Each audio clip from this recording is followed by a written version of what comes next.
Bombas de calor ambiente. Parte 7.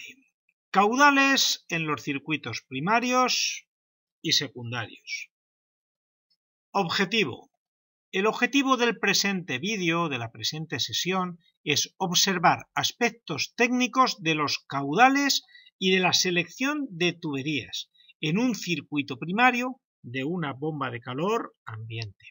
Así observaremos algunos factores importantes en cuanto a la circulación de agua necesaria por el equipo, por la bomba de calor, en cuanto a caudales y su salto térmico nominal que precisa para su funcionamiento.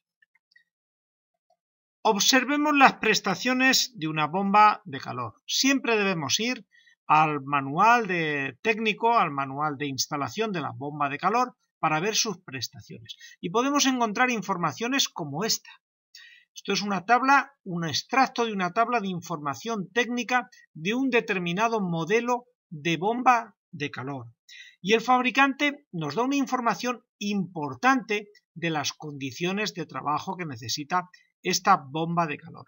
Por ejemplo, tenemos el volumen mínimo. Aquí está escrita la palabra caudal, pero no está hablando de caudal, está hablando de volumen. Volumen mínimo en el circuito de calefacción, mínimo para descongelación. Bien, con la calefacción adicional, la resistencia activada o bien desactivada. Pues esta bomba de calor necesita un volumen mínimo para desescarcharse si fuera necesario en invierno de 15 litros. Si es, por ejemplo, un depósito tampón, un pequeño depósito de inercia con resistencia, o 40 litros disponible, por ejemplo, en un depósito tapón, en un depósito de inercia, del que tirar de ese depósito tampón, tirar para desescarcharse. Necesita ese volumen siempre disponible. Y si no está ese volumen disponible, pues cuando quiera desescarcharse no va a poder y habrá que esperar hasta que por temperatura, hasta que llegue la mañana siguiente o llegue el sol y pueda descongelarla. Entonces, el garantizar las condiciones que dice el fabricante va a garantizar el funcionamiento y las prestaciones del equipo. Y esa información tenemos que buscarla en la información técnica de la bomba de calor. Y de una bomba de calor será esta información y de otra bomba de calor será otros volúmenes mínimos, otros caudales, etcétera, etcétera. Tenemos aquí unos caudales de funcionamiento. Bueno, como estos son documentos traducidos, pues bueno, le he llamado flujo volumétrico, ¿vale? Caudal volumétrico, caudal en volumen. Pues esta bomba de calor necesita por su circuito primario, por su intercambiador de placas, para que pase por su condensador, un caudal mínimo de 400 litros hora y un caudal máximo de 860 litros hora. Recordamos que una bomba de calor necesita un caudal muy constante con un salto térmico muy constante, en torno a 5 grados. Por lo tanto, este caudal tiene que garantizarse y si no se garantiza, pues por ejemplo, el sensor de flujo que tiene este modelo de bomba de calor no detecta circulación de agua o no detecta el mínimo, no va a conectar el compresor. Entonces, son las prestaciones que necesita la bomba de calor para su funcionamiento. Y no estamos hablando de eficiencia, no, es lo mínimo que necesito para funcionar. Entonces, hay algunos aspectos como estos que vemos que son importantes para la bomba de calor. Luego, como en cualquier circuito hidráulico, pues por ejemplo nos dice la presión mínima para que se active su funcionamiento, 0,5 bar, igual que una caldera mural. Una caldera mural pues tiene una presión mínima de funcionamiento. Y en ese caso, si no hay una presión mínima, no va a funcionar. Y una presión máxima de servicio, a partir de la cual, pues, o bien el traductor de presión, pues le dará una orden de que no funcione a la bomba de calor, igual que si fuera en una caldera, con un traductor de presión, o bien si hay una válvula de seguridad, que seguro que la hay, pues salta al alcanzar esta presión y aliviará el exceso de presión. Entonces, hay una información mínima, una información vital del funcionamiento de las prestaciones con las que debe de funcionar una bomba de calor. Nos hemos fijado en estos caudales, mínimo y máximo que tiene que recibir por el intercambiador de placas. ¿Vale? Vemos alguna información más, como la presión residual, la presión hidráulica, que es como ahora veremos en las curvas, la presión máxima que es capaz de vencer ese circulador. Entonces estos forman parte de las prestaciones del equipo y la bomba de calor da estas prestaciones en cuanto a los circuitos hidráulicos. Veamos las curvas del circulador. Pues una bomba de calor, aire-agua, llevará en su parte de agua un circulador que tratará de garantizar ese caudal en el circuito primario de la bomba de calor que está calentando agua. Como todas las curvas de los circuladores, pues es una curva, altura manométrica, capacidad de impulsión, capacidad de vencer pérdida de presión de los circuitos, caudal. Y luego aquí lo único que hay pues son unas curvas, las curvas máximas del circulador del equipo número 1, del 2 o del 3. En fin, la misma información utilizada para 3 modelos o varios modelos de bombas de calor. Estas curvas de presión, que son las del circulador, o las del circulador ya descontada la pérdida de presión de, por ejemplo, el intercambiador de placas y otros componentes de la bomba de calor.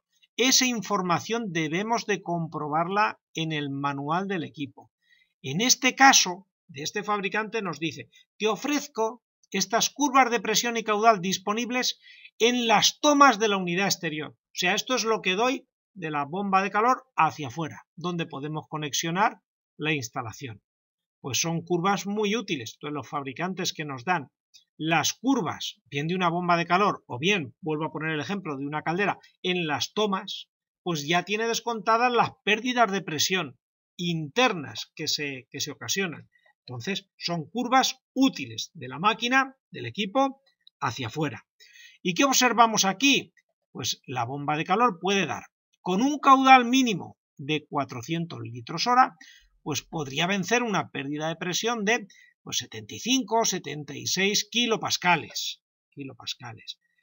Pero esta misma bomba de calor con este circulador a caudal máximo, a 860 litros hora que ponía la diapositiva anterior, puede vencer una pérdida de presión, que es la que el fabricante ha llamado presión residual, la presión hidráulica, que puede vencer de 56 kilopascales. Por lo tanto, tenemos aquí un margen de trabajo en el cual la bomba tiene que trabajar. ¿Qué implica ello? Pues que si no nos sirve esta curva de trabajo de este circulador para vencer las pérdidas de presión y suministrar los caudales necesarios en el circuito térmico, pues habrá que poner otro circulador externo.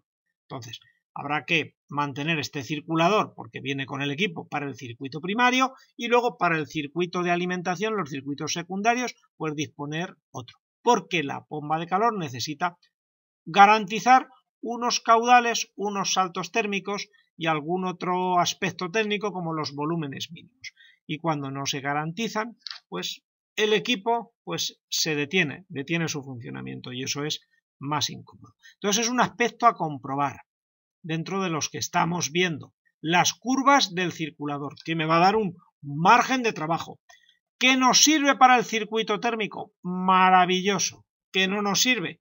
Pues habrá que respetar, y el resto con un circulador aparte, como ahora veremos. Hablemos un poquito del caudal del circuito primario. Recordemos que en el circuito primario el salto térmico con el que funciona una bomba de calor aire-agua, una bomba de calor aerotérmica, son 5 grados Celsius. En base a este salto térmico podemos calcular el caudal que precisa la bomba de calor y seleccionar los diámetros de la tubería, que es lo que vamos a abordar en este vídeo también. ¿Cómo lo calculamos? Pues con la fórmula de siempre, digamos, potencia es igual a caudal por salto térmico, bueno, y el calor específico, en este caso del agua. Despejando el caudal en litros hora es igual a la potencia en vatios entre salto térmico en grados Celsius o bien en Kelvin por el calor específico en vatios hora, grado Celsius o Kelvin y litro. Los saltos térmicos son iguales escribirlas en grados Celsius o Kelvin. La diferencia de temperatura, la resta de temperaturas, el valor es el mismo. Otra cosa sería un valor puro en una escala u otra que tiene una variación importante.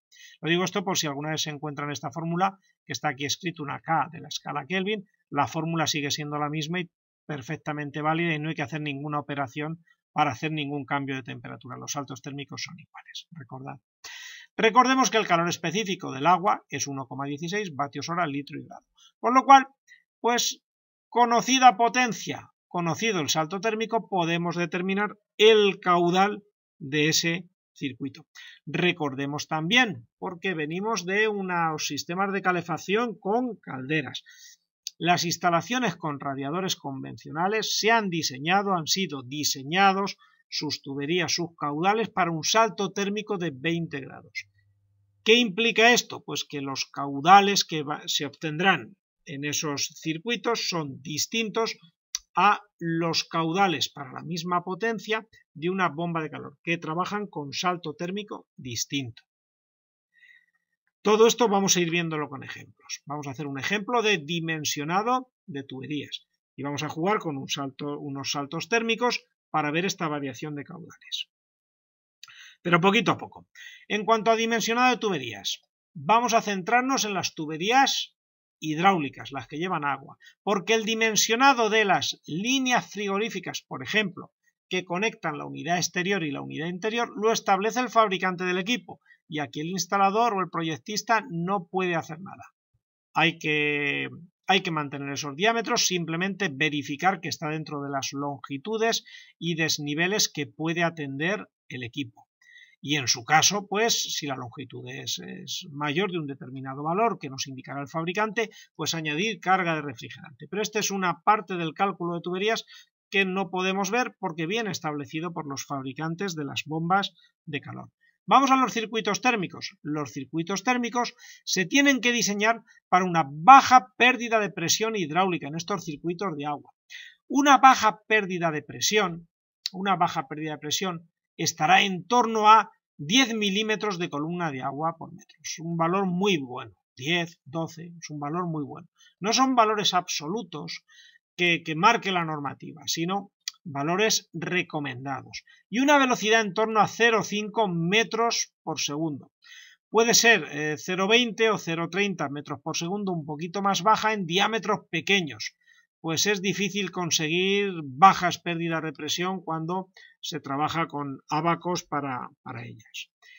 Entonces, ¿qué tenemos? Pues tenemos unas bombas de calor colocadas, por ejemplo, en paralelo para alimentar unos circuitos térmicos y tenemos que tener en cuenta que las bombas de calor requieren un caudal y un salto térmico constante y los circuitos secundarios pueden tener caudales y saltos térmicos variables, pueden variar en tanto en cuanto se pueden ir cerrando o abriendo unidades terminales precisando más o menos caudales. Entonces, ¿cómo hacemos para que tengamos en una parte caudal y salto térmico constante y en otra parte pues tengamos lo que tengamos en el circuito? Colocando un separador hidráulico, como ya hemos visto en otros vídeos del curso, entre ambas partes. Y esto permite independizar los circuitos primarios, los que tenemos entre las bombas de calor y este separador hidráulico, y los circuitos secundarios, los que tenemos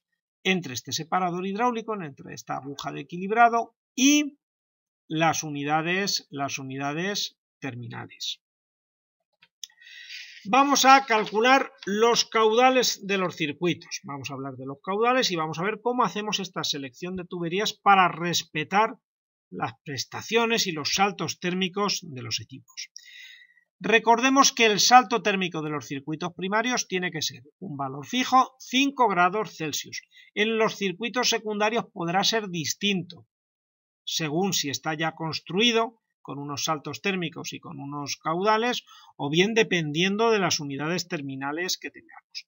Nada como verlo con un ejemplo. Vamos a ver un ejemplo de una instalación con dos aerotermias, como las que veíamos en la diapositiva anterior, un 5 más 5, que en las aerotermias, como ya hemos indicado, es interesante fraccionar las potencias. Entonces, tenemos una modulación mucho mayor. Bueno, pues tenemos dos aerotermias de 5 más 5 que nos dan 10 kilovatios para alimentar unos circuitos secundarios de unos fan coils de 10 grados con un salto térmico de 10 grados Celsius.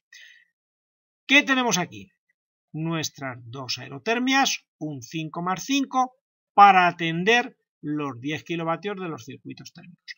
¿Es que no hay aerotermias de 10 kilovatios? Sí hay aerotermias de 10 kilovatios, pero es mucho más interesante energéticamente esta combinación.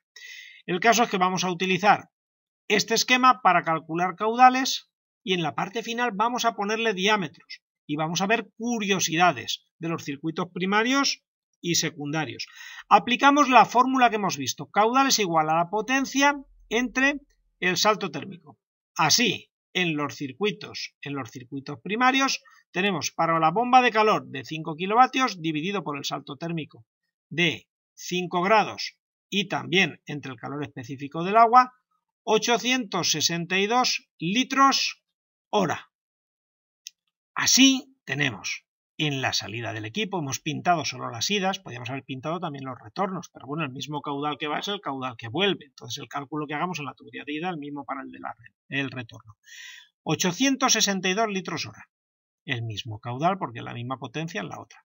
Se unen los dos caudales en este punto, de tal manera que aquí tenemos 1724,1 litros hora. ¿Vale? Pues ya tenemos calculados los caudales de los circuitos primarios, el primer paso para calcular diámetros de tuberías. ¿Qué caudal tenemos en el circuito secundario? Por lo menos en el arranque, aguas abajo del circulador, pues tenemos una potencia de 10 kilovatios. Entre un salto térmico de 10 grados y también entre el calor específico del agua, pues tenemos un caudal de 862,1 litros hora. Y entonces la curiosidad, aquí tenemos este caudal y aquí tenemos este caudal. ¿Qué permite trabajar con caudales distintos en los circuitos primarios y secundarios? Los separadores hidráulicos. Recordemos que hay una relación, potencia es igual a caudal por salto térmico. La potencia generada puede repartirse hacia los emisores con distintos saltos térmicos y caudal, y la potencia podrá ser la misma. Vamos a verlo con un ejemplo. Todo deriva de esta fórmula, potencia es igual a caudal por salto térmico. Podemos repartir 870 vatios, que es un número que nos permite hacer combinaciones sencillas, por ejemplo, con un caudal de 75 litros hora y un salto térmico de 10. Y también sería una potencia de 870 vatios, un caudal de 50 litros hora, menor caudal, pero mayor salto térmico. O viceversa, respecto a la cantidad de 75 litros hora. Podemos aumentar el caudal en vez de 75, 100 litros hora, con un salto térmico más pequeño, 7,5. O si queremos más caudal, 150 litros hora, con un salto térmico más bajo. Entonces esto es una báscula, dijéramos, compensatoria. A mayor caudal, menor salto térmico y viceversa, para una misma potencia. Entonces, una misma potencia, en función del salto térmico, va a requerir caudales distintos. Vamos hacia el diámetro. Vamos a hacer primero una estimación rápida, porque a partir del caudal de circulación y para una determinada velocidad, utilizando aquello de caudal es igual a velocidad por sección, se puede calcular el diámetro interior de una tubería. Luego, pues ya habrá tiempo de calcular la pérdida de presión lineal y la pérdida de presión del circuito. Pero si queremos hacer una estimación de diámetros, sin preocuparnos, entre comillas, de la pérdida de presión, podemos aplicar esta fórmula, que es muy útil, por ejemplo, en la que utilizan los en fontanería. El diámetro interior de la tubería, que es el útil, el neto, no el diámetro exterior, porque donde pasa el agua es el diámetro interior, es igual a la raíz cuadrada de esta fracción, 1,11 por el caudal en litros hora, entre pi y la velocidad en metros por segundo. Vamos a ver unos números que vamos a utilizar para resolver este ejercicio. Por ejemplo, podemos tener un caudal de 870 litros hora. Este era el caudal que teníamos, por ejemplo, entre la salida de las bombas de calor y el punto de unión de ambas bombas de calor. Teníamos un caudal de 862 litros hora, ¿vale? Pues si tenemos, por ejemplo, una velocidad de 0,3 metros por segundo, el diámetro interior necesario sería 32. Podemos tener una velocidad un poquito más alta, 0,5 metros por segundo, el diámetro interior sería 24,8. Podemos tener una velocidad de circulación más alta y el diámetro interior pues sería más pequeño. Entonces vamos viendo esta relación, o más alta y el diámetro interior más pequeño. ¿Qué está ocurriendo conforme aumenta la velocidad? Como luego veremos en la diapositiva siguiente, pues está aumentando también la pérdida de presión y ello lo tenemos que tener en cuenta. Entonces, pues, en principio, ¿qué tenemos? Opciones de diámetro. Opciones de diámetro. Estamos viendo que normalmente nos moveríamos en estos diámetros por los consejos que hemos visto previos de velocidad.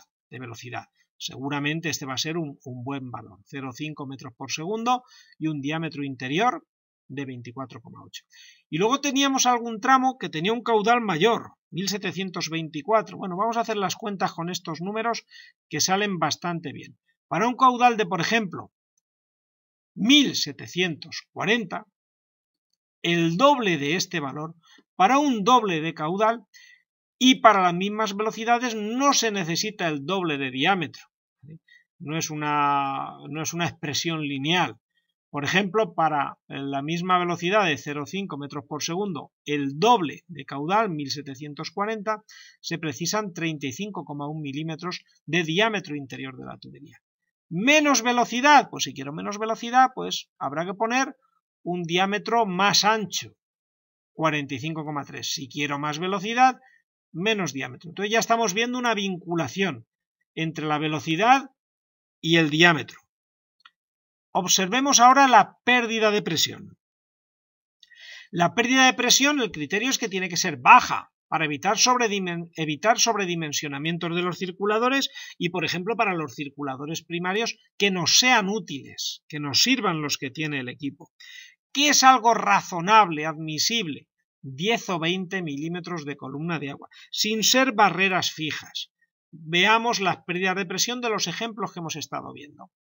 Pues, por ejemplo, para este caudal de 870 que teníamos en los circuitos de los fan coil o que teníamos en la salida de las bombas de calor, para esa velocidad de 0,5 metros por segundo tenemos una pérdida de presión de 15,7 milímetros de columna de agua por metro.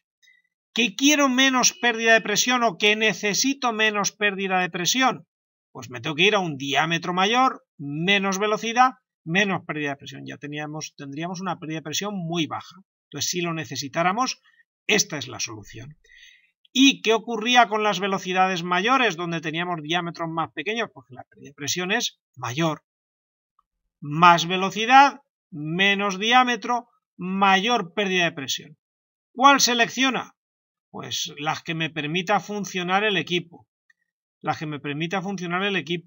Y en el caso de los circuitos secundarios, la que me evite sobredimensionar los circuladores, porque claro, si una pérdida de presión es muy alta, claro, cojo un circulador de mayor potencia y me vencerá esta pérdida de presión. ¿A costa de qué? De la eficiencia, de un mayor consumo. Por eso, pues se intentan ver pues, valores recomendables que van a dar resultados aceptables, que hay que chequear que luego los circuladores pueden con ellos. Y para este caudal doble, por ejemplo, lo que tenemos en la entrada de las dos bombas de calor al separador hidráulico, como ahora veremos otra vez, pues en este caso, para una velocidad de 0,5 tenemos una pérdida de carga pues muy pequeñita, para este diámetro de 35, una pérdida muy bien, muy aceptable, 10,1, un resultado redondo, como para no pensar en otro. Si ponemos un diámetro mayor, pues bien, la velocidad es un poquito más baja, también es un valor admisible, y la pérdida de presión podríamos tomar casi como un valor despreciable, algo que, bueno, que también es interesante en los circuitos primarios de las bombas de calor. Lo que pasa es que requiere también un diámetro mayor. Entonces todo es cuestión de chequear, por ejemplo, en el circuito primario, que la bomba de calor va a poder con esta pérdida de presión. Cuando nos vamos a diámetros más chicos, velocidades más altas y con estos diámetros más chiquititos, pues pérdidas de presión también más altas, ¿vale? Bueno, pues aquí están las consideraciones. Seleccionemos los diámetros utilizando estos criterios y así vemos un ejemplo y la curiosidad de la selección de diámetros con una bomba de calor. Se deben de comprobar que los circuladores tienen impulsión suficiente y lógicamente caudal para vencer la pérdida de presión lineal, que es la que estamos calculando, los milímetros de columna de agua por metro, más la pérdida de presión de los accesorios. Entonces, veamos cómo llevamos el ejemplo. Pues teníamos que dos bombas de calor de 5 kilovatios con estos caudales en la salida de cada uno, 860 litros hora y 1700 desde el nexo común de ambos hacia el separador hidráulico. ¿Y qué tenemos aquí en la salida? Pues que estos fan coil, que trabajaban en otras condiciones para la misma potencia, con otro salto térmico, necesitan ese caudal, 862. Es una curiosidad, un ejemplo forzado, para ver que fijémonos la misma pérdida de presión, perdón, la misma caudal que la salida de las bombas de calor. En cambio, la potencia mayor. ¿Por qué? Porque el salto térmico es el doble. ¿Qué diámetro se precisa para todas estas tuberías? Pues, según hemos visto en la diapositiva anterior, 24,8 podía ser de diámetro interior una buena elección. Recordemos que teníamos una velocidad de 0,5 metros por segundo, que está bien, es baja y es aceptable, no provoca sedimentaciones de partículas en la parte baja de las tuberías, y la pérdida de presión también hemos visto que es admisible, 15,7 milímetros de columna de agua por metro, especialmente en este circuito es admisible. Que en al final, la pérdida de presión es demasiado alta porque está demasiado lejos el separador hidráulico por alguna circunstancia, pues habría que irse a un diámetro mayor para reducir esa pérdida de presión. Pero bueno, de momento, para los valores razonables y sin tener en cuenta las longitudes de las tuberías, aceptable. La curiosidad de que de la bomba de calor salimos con 24,8 y es justo el diámetro con el que repartimos hacia los fan coils. ¿Y qué diámetro debemos de poner aquí? Pues un diámetro mayor, tal y como hemos visto, diámetro interior 35,1, diámetro útil, que era el que se obtenía para un caudal de 1740 para una velocidad de 0,5 metros por segundo y una pérdida de presión, pues bien, bastante baja, 10,1 milímetros de columna de agua por metro. Insisto, que queremos disminuir más en los circuitos primarios la pérdida de presión o en los circuitos secundarios mayores diámetros, entonces todo es un juego. ¿Cuál es la paradoja, por ejemplo, de este ejemplo? Pues que tenemos aquí dos bombas de calor de 5 kilovatios y tenemos una instalación de 10 kilovatios, 5 y 5, 10. Salimos con tubo de 24,8, tenemos que poner en este tramo común tubo de 35,1 y a la salida, como el caudal es más bajo, el tubo vuelve a ser de 24,8. Entonces todos estos cálculos, todas estas precauciones debemos de tenerlas en cuenta en el diseño de las instalaciones alimentadas con bombas de calor aerotérmica. En los cambios de material de las tuberías, bueno, pues debería de hacerse otra vez el cálculo porque la rugosidad es distinta, la pérdida de presión puede ser distinta. Debemos de respetar al menos los diámetros interiores porque son los que pueden transportar el caudal requerido por las unidades o por los equipos. Bien, pues muchas gracias por vuestra atención y hasta el próximo vídeo.